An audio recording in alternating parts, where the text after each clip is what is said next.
Shalom, I really thank you very much, Julio. It's so late, and I really don't want to be a troublemaker. You have to go home.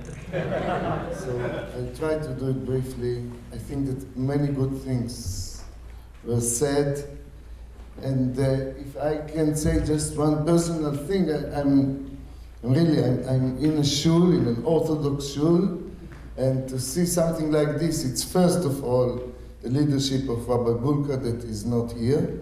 He is a man with courage, and it's not so easy, not so simple. You have to understand it. And secondly, it's really something special in this place. I don't know Canada too much, but you have something in the air that makes things that you think cannot go together an option. So maybe from here it will go over. I want to say something. People ask me, what do you have to do? You means me, Orthodox, retired Orthodox. No, sorry. Orthodox rabbi, retired rabbi, I can say. What do you have to do with those Christians? No. Don't be naive. Christian wants or to kill you or to convert you. What do you have to do with them? So, and I had this question many times. So I can answer with jokes and so I know, but I want to be serious, to do it briefly, and to take something. Each one of us will take something with him for thinking. I'll start with this first thing. They want to kill you. Okay. And I have to say, as a member of parliament Adler said, I was there in the Museum of War, and it was a heavy day. It is a heavy day. Here in Canada, it's a national Memorial Day. It's something that I really have to appreciate, like the fact that Minister Foreign Affairs, your minister, Bird, was the leader, the only one that was in our national Memorial Day just 2 weeks ago in Jerusalem, in Yad Vashem. And it was very, very strong to see it. So, you know the history and I know the history. And we cannot deny it. The Holocaust did not start when Hitler came to government. And the Holocaust was not only in Germany. And something was there before. And blood label, was many, many years before. And hatred with the background of Christianity, it's a big part of what happened in Europe. And no one can deny it, historically. You cannot have in one day this thing that you can dehumanize people and call them cockroach, that it's a good thing to kill them, and many, many people will believe you and will be happy to do it if you didn't poison them again and again and again and again. If you didn't prepare it well, long time before. But I want to be clear. It's very easy to say never again and to say we shall remember, but the tragic mistake that a general can do in a war is to go and to look for the enemy of the last war and not to understand what's going on. I want to ask you today, show me a Christian state that the protocols of the elders of Zion is the best seller there. You can't. It's in Egypt, it's in Syria. The same materials. Same materials, but it's not only this. It's not only this. And Itamar Marcus just spoke a little bit about it. Poisoning their children day after day. That I'm eating Palestinians for breakfast. That we kill them just because we kill them. And again and again and again, and we don't know it. And we don't read their language. And we don't understand. So I want to say, people can be cynical, people can say, okay, it's a political issue, it's a conflict, etc. I really think that our Prime Minister, Benjamin Netanyahu, when he took upon himself the issue of Iran, as with all of the responsibility that he took, and pushed the world with the support of others, I really think that he understood something that we all have to understand. This virus of Sinat Israel, hatred against Israel, it's not a rational thing. It can be today with this background and tomorrow with another background. And it has to be clear. If you think that the next Holocaust will be only in a Christian background with the music of Wagner and the background of German speaking, you don't understand how to learn lessons from the history. And this is the most important thing. And we have to learn this lesson. Yes. We have to understand, and this is something that, first of all, I have to say. No one here, among my Christian friends, denies the bad parts of the history. But everyone here loves Israel, everyone here loves the Jewish people, and everyone here wants to have the future without something that we had in the past. And this is the survival of the Jewish people. This is one aspect. And I want to go now to the revival of the Jewish people. Because we are in Israel, we have to confront with both in the same time. You know, on one hand, many young people, the parents came, husband can lose his family in Auschwitz, and the mother can lose her family. They remarry, came to Israel, and sometimes the son was killed in a war or something like this. And it happened, not once. So in Israel, we have to fight every minute about our very survival, and at the same time about our revival. Because we are not dealing only with our survival. We revive the language, we revive the land, and everything. As it was mentioned here not once in this evening. So I won't repeat it. And here it comes. I really want to say, of course, we all believe, that whatever God said in the Bible, all of his prophecies will be and will come. And that's exactly what we are seeing in front of our eyes. And we believe that we are busy, not just in our survival, we are building the nation, we are building start-up nation, not just economically, thank God, also in many, many other aspects. And we are building again, as I said, we are turning back to our land, we are turning back to our spirit. And I don't want to take your time. I can quote here, everyone has a prayer book in front of him, It's a place to pray, it's a place to learn.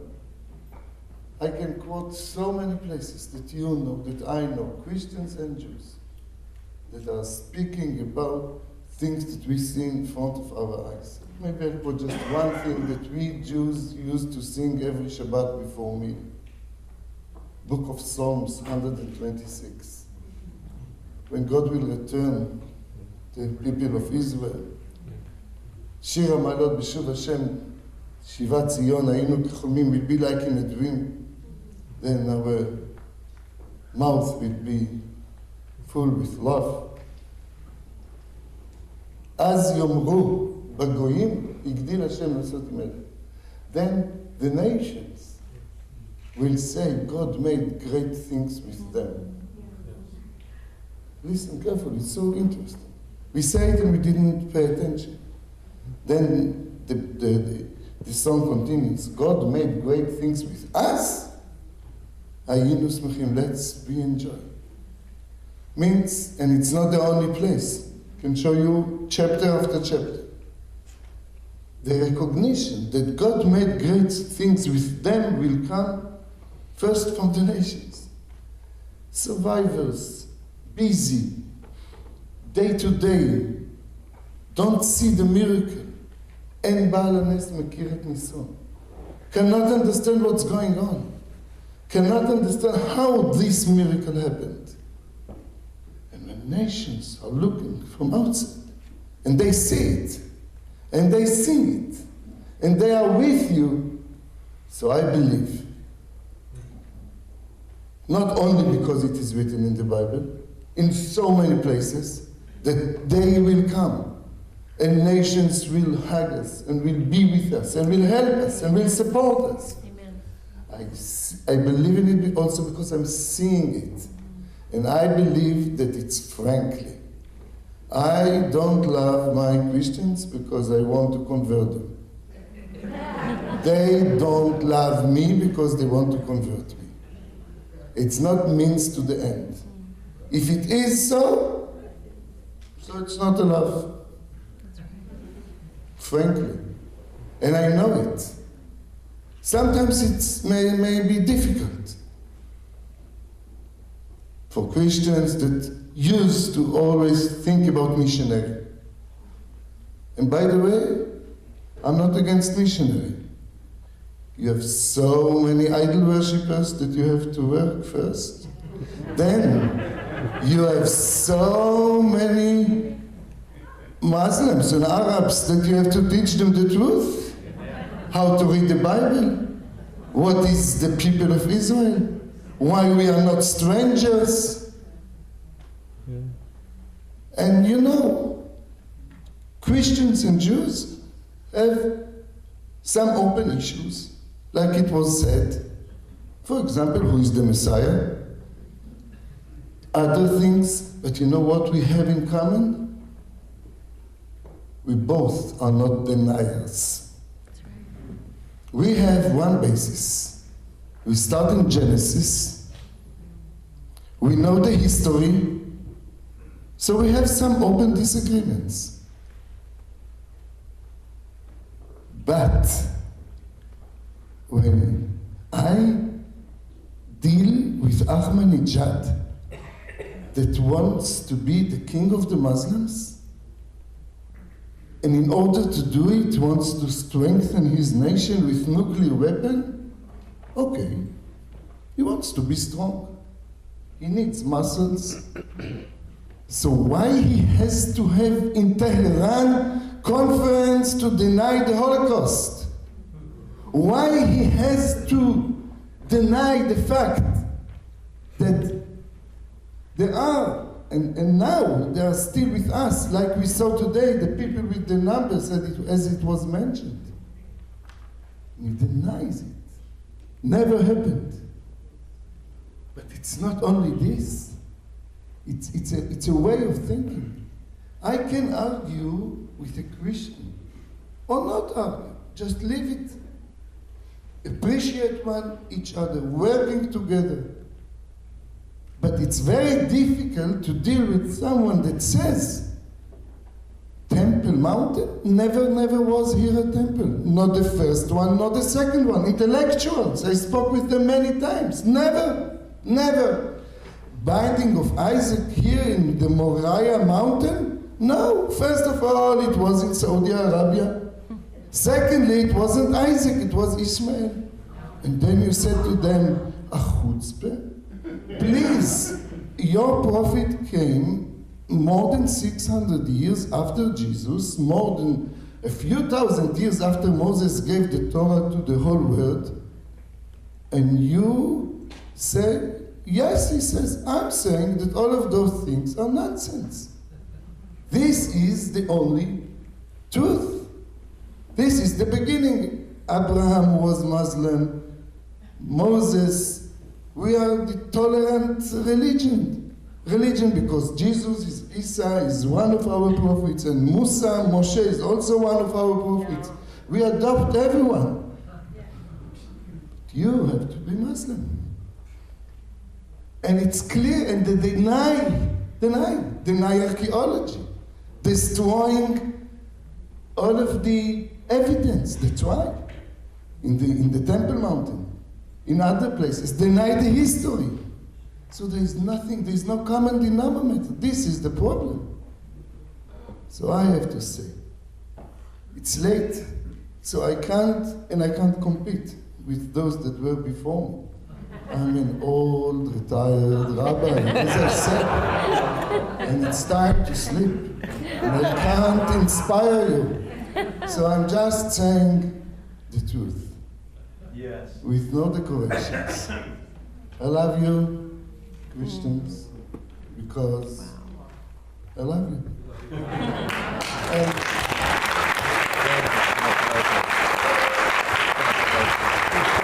please love me because you love me. And I need your help and support. I cannot be alone. I'm not alone. God of Israel is with me. But I'm not alone because you are our most important strategic ally. And because you have a lot of power. And you are the key for peace in our area. Because I really believe that if our enemies will understand that it's not just a bunch of, how many there are, Jews that come. You remember Khomeini, you remember this gentleman? Once in Iran, in Paras, was Haman, then came Khomeini, and now Ahmadinejad, they have the same, it's interesting how they pronounce it. But Khomeini came and he said clearly, I remember it. He came from Paris, became number one there, and he said, who are the Jews? What is Israel? If every Muslim will take a glass of water and will pour it, there is no state of Israel. He just finished to say those words, and Saddam Hussein started a war with him, or he started, I'm not going to be the judge, 8 years. More than 1 million Muslims were killed. They were busy. A lot of bloodshed that could be prevented if they were just with a little bit more rational and mercy. But they didn't have time for Israel. They didn't have time for Jews. God has his ways. But he is expecting us to do our part. Amen. Yes. And us, it's us, the Jews, it's the state of Israel, the Jewish state, and it's our allies. Because if they will know that it's not just it's a bunch of a few, 2, 3, 6 million Jews, if they will know that they are millions of millions, hundreds of millions, that they believe that we are not strangers in the Middle East, that we belong to this land, that God created an everlasting covenant to Abraham, and then oath to Yitzchak, and then to Jacob, in this order. Okay, he jumped, he skipped Ishmael. That's how it's written in Chronicles chapter 16 and in many other places. And we say it every morning in the service. שבועתו ליצחק, שקראת את אברהם, שבועתו ליצחק. והעמידיה ליעקב לחוק, ולישראל ברית עולם, לאמור, לך אתן ארץ כנען חבל נחלתכם, to you I'll give the land of Canaan as an everlasting covenant. Thank you very much. Have a good night.